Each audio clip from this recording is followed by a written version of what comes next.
Piye kabarmu, Bos? Alhamdulillah sehat, Mbah. Omahmu nek doadi wis ketok magrong-magrong gagah ya. Yo alhamdulillah, Mbah. Berkah rahmate pangeran. Rezekine lancar. Tapi kae iki halamanmu ketok gersang. Kurang perindang ngono lho. Apa iya ya, Mbah? Aku dhewe ya bingung ya, Mbah, arep tak tanduri apa ya? Nek menurutmu apa?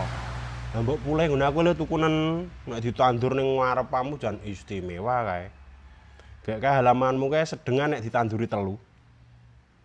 Gek piro kuwi moko sijine? Gur tak kon 2 yuta. Piye lah, Mbah? Mosok ya larang men. Nek misale 500 apa ya ora oleh. Bingung malah. Nek 500 tak saranke tuku wit talok. Ben bojomu kesel nyapu. Lah pulih ku ki istimewa lho, Ndot. Tenan. Godhonge rimbun ra gampang rontok. Dadi oksigen iki melimpah, tenan. Nek ora percaya, testimonine nggone Mas Nopek kae lho. Pulene le tuku ning nggon aku. Lah Samson kuwi nek dolanan ngasih keturun lho ning sore. Saking ademe.